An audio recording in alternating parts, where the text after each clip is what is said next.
You ever get nervous for the shows? Nervous before the shows? I don't think it's nervous. It's like anxiety, so to speak, but not in a stressful way. It's like me getting ready, prepared. So it's just like I'm thinking about every moment, every step, and every second. So it's just like, okay, cool, let's go out there and do our thing. Some nights are stronger than other nights. Some nights I'm just confident and just having fun, but some nights it's like I got a point to prove, show them why I need to be doing it. You know, it's disappointing for me in certain ways because I feel like, you know, certain aspects of my career sometimes are overshadowed by the negative stuff. So it's like that kind of like fucks with my head a lot. Now how I transition my creativity is basically all I want to kind of show, you know, because I'm tired of giving people something to talk about, you know. They should be talking about how I'm the baddest motherfucker on the stage instead of, you know, I'm the baddest motherfucker in the courtroom. You know what I'm saying? I just try to keep a level head, whatever problem's going on. Like, everybody go through their shit. I go through my shit most of the time. You know, I got a problem every day, but it's like I try to just keep my head on straight. And I kind of channel some of that energy. If I'm angry, if I'm upset about something, I take it out on the stage.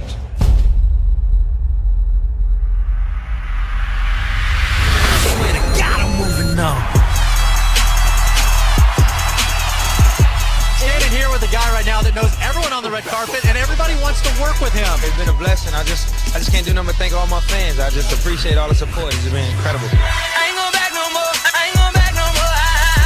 I ain't going back no more. The winner is Chris Brown. I just want to say thank all the fans. I love you with all my heart. You're 23 years old. I mentioned you came out with your first music when you were 16. You were discovered at 13. Chris Brown, Riding High. Brand new CD out, Fame. It's out today. Already has 3 #1 hits, a 4th one climbing the charts. He's been labeled hip-hop's bad boy. Chris Brown is accused of assault and battery. The alleged fight broke out inside a Lamborghini that was I'm going to tell you something. Let me be honest. I was disappointed, almost felt let down because I said, this kid could be the great superstar. Sentenced to 5 years of probation, 180 days of community labor.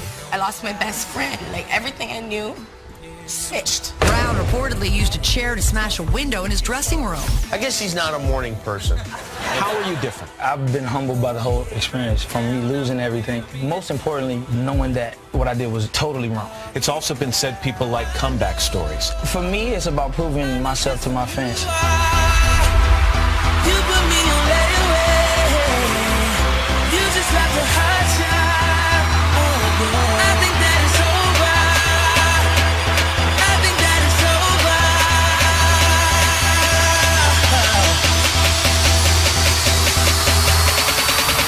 I swear to God, I'm moving on.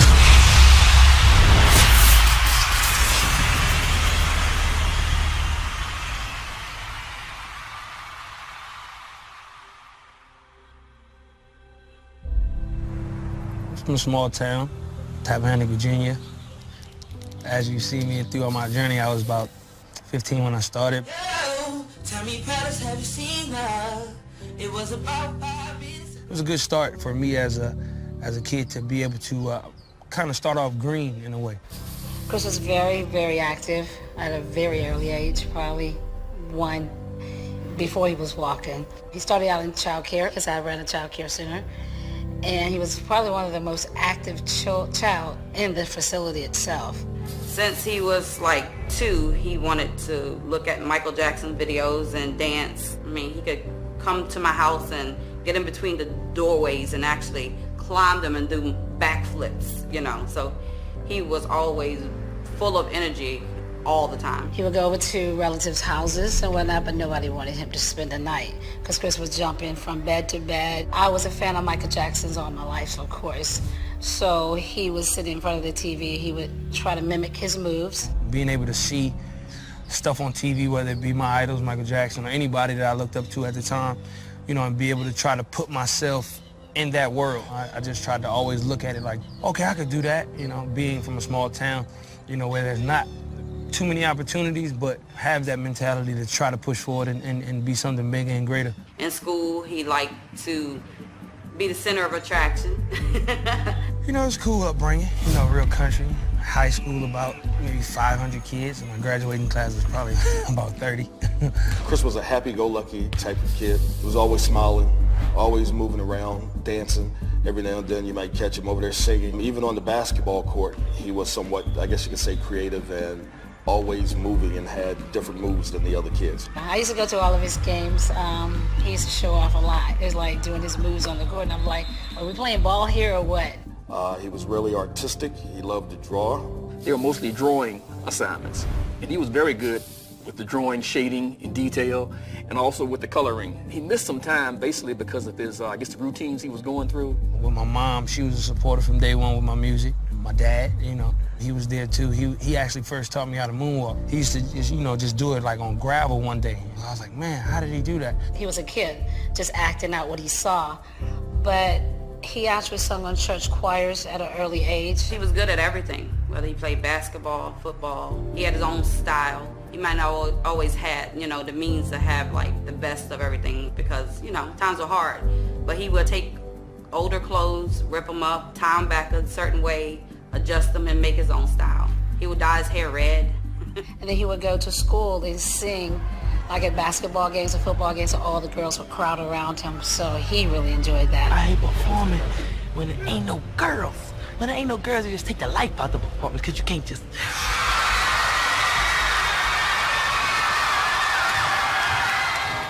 Well, my success, I would have to give it all to my family, I think our values as family members and, whether it be your mom, your dad, cousins, uncles, aunts, grandma, grandpa, I think everybody had a real warm and humble approach at life. See how she really feel it when she say it and she laugh like that. Listen. Look at her. Chris's mom, she was very supportive of his career from the beginning. She always believed in him. She's actually one to say, you can sing. His father worked at the gas station. As a guy came by, he said he was looking for some talent, and his father said, well, my son sings. It was something that I knew that he was just interested in, so I just went with the flow. She pretty much dropped it and went to New York to be with him. From there, they did a little video, and the video got in the hands of L.A. Reid, and L.A. Reid saw it and fell in love with him. When I heard about Chris, L.A. Reid, one of my influences, he said, I really wish that you can have a conversation with Chris. I mean, you tell him what you want to tell him, as long as you tell him to come with me. Tell me about the phone call from Usher. That must have been a little bit crazy. It was exciting because I never talked to a celebrity before. Yeah. But it was my first time. He called me. He was like, "What's up?" And I was like, "Who this?" He's like, "Oh, Usher." I was like, "Oh, word?" I told him to make his decision where he goes based off of what's real more than anything. You got to rock with family. So he was like, "Yeah, man, I hear you about to get signed with a different label." I was just asking him, like, who should I go with? And he was like, just make sure it's the best decision for you. Whatever decision you pick and whatever decision you make, the best for you. That was our first conversation across the board. It started from there.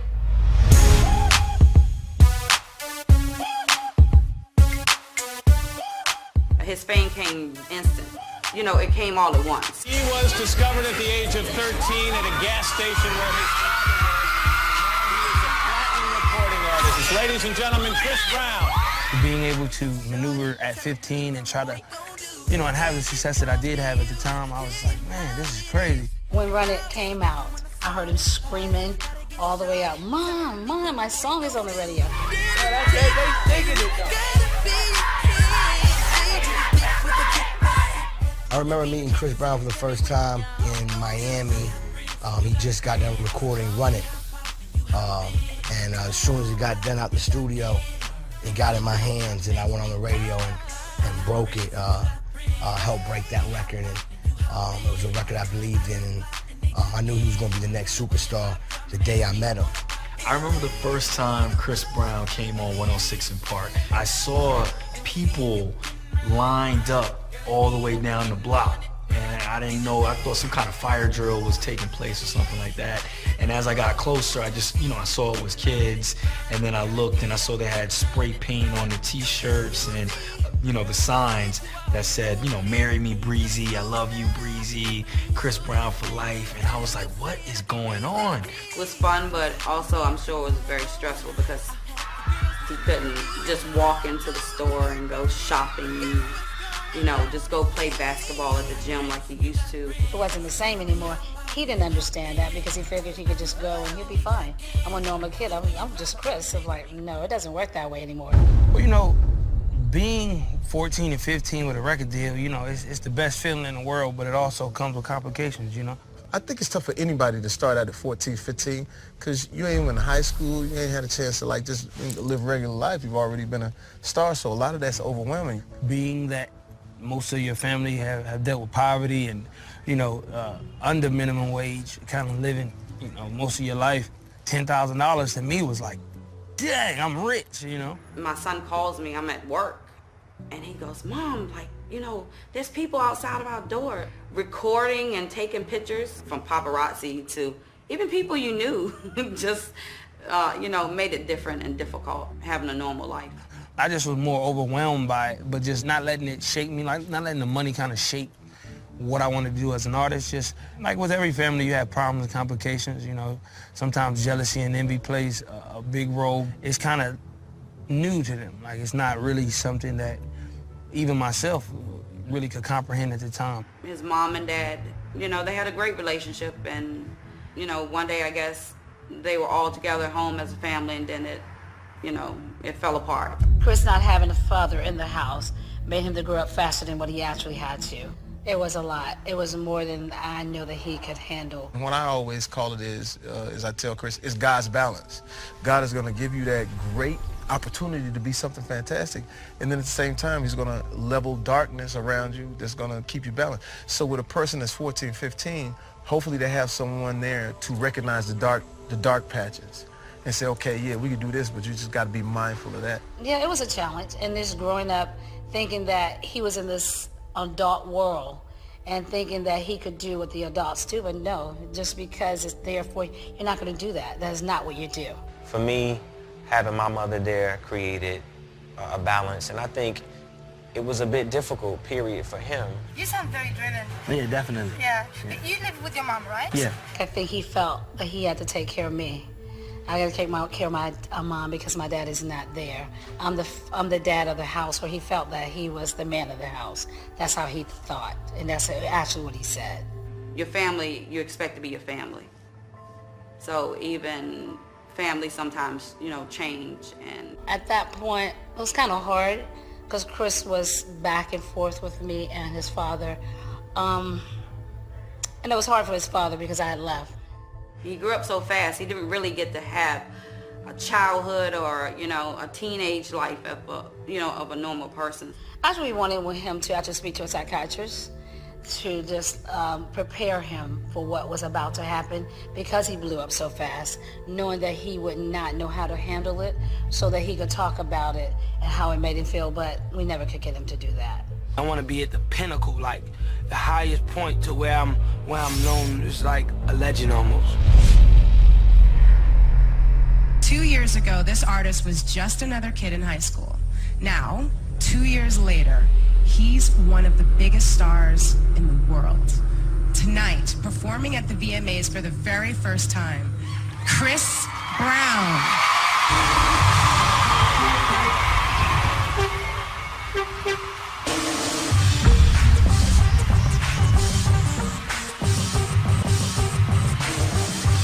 I was backstage, and my dancer, he ran in, Moody. He was like, yo, you gotta see him. He's on stage right now. He's crazy. And I was like, I'm coming. And out of nowhere, I heard like this groundswell of like hysteria. You know what I'm saying? Like it was just loud. It was loud as it was when I was on stage.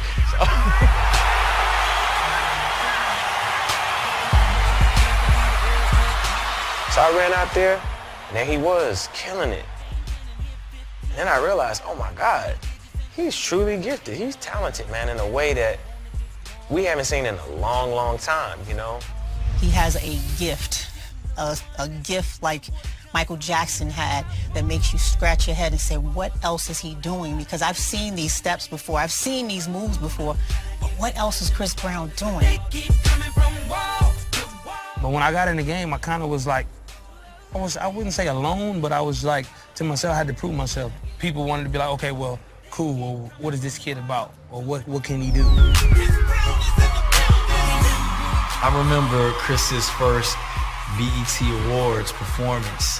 I remember he came out with that white jacket. I think I was backstage at the time. I had to present shortly after, and I just remember hearing the rumbling. And so we're looking at the monitor, and we're just watching this kid, man, we're watching him kill it. This dude is really, really special. I knew he was special, but I didn't realize how incredible of a dancer he was until that day. And I felt blessed to have him. It really showed the best of Chris's ability to sing and dance and win over a crowd. Only person I ever thought about like that is Michael Jackson. There's Michael Jackson and there's Chris Brown. And that's just facts.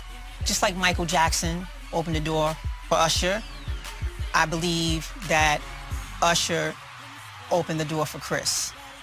For any person, African-American artist, period, to have come up in that time and be successful and have that, you know, very delicate mixture of being a singer, dancer, performer, entertainer, man, it was hard.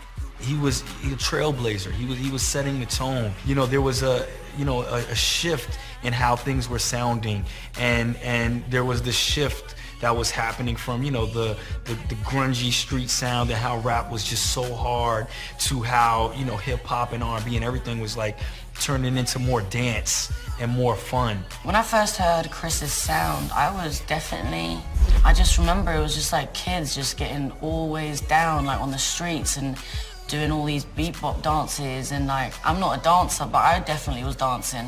And I think what Chris started was kind of like that confidence boost in not only males, but I think in females too. And I think he paid a lot of respect to the dancer community.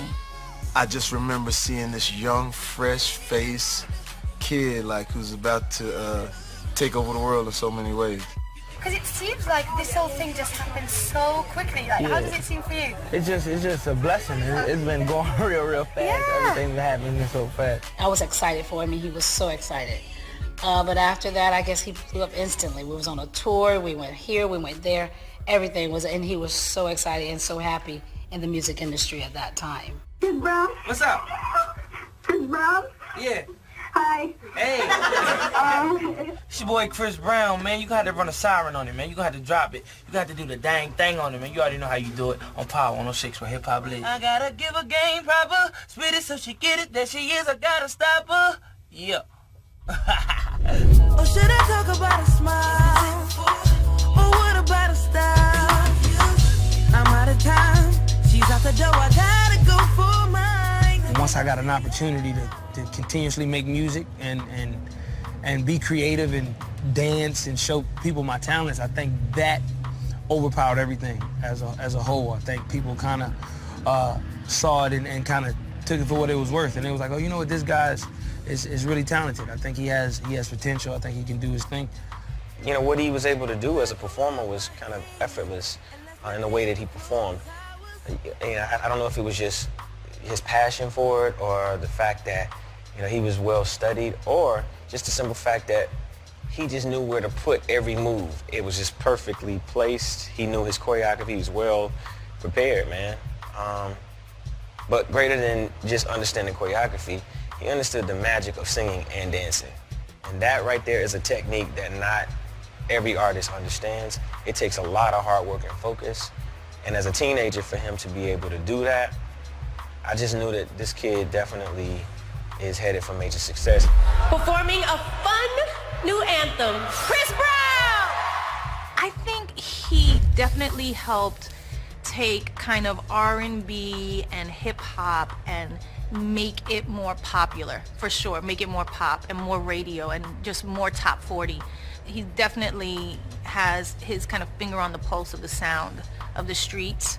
There's lots of great singers, there's amazing, great artists out there, but not everybody sings and dances and performs on a level like a Chris Brown does. Team Breezy, they go hard. You know, they were crazy. Anytime we had like anytime he had a video, it was always voted #1. Anytime there was like any type of competition between him and other artists, he would kind of always blow people out of the water. I just try to put 100% in everything I do. My music, you know, what I'm doing as an everyday person. So, you know, I just want to influence and inspire the world just to be better, you know. No doubt. Hopefully be better with my music. He had this energy about him that was unreal. Like, he was non-stop. Every song he played, he had a different idea for it. He had the video for it.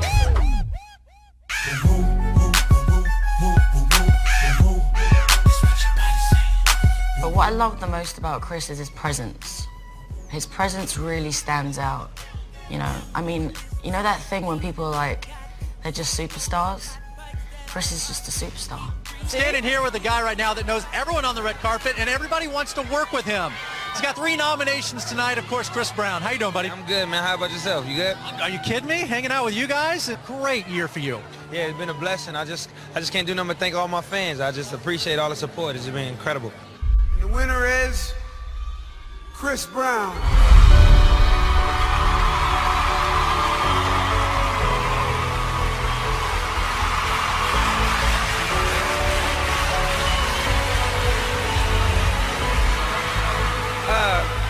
I'm gonna try to keep it short. They got the countdown on the prompter, so I'm kind of totally. I would have gave it to Coldplay, but I'm really I'm lost for words. I just want to say thank all the fans. I love you with all my heart. Thank you. You know, I went from, you know, being on top of the world, #1 songs, and, you know, being kind of like America's sweetheart, you know, to being Public Enemy #1.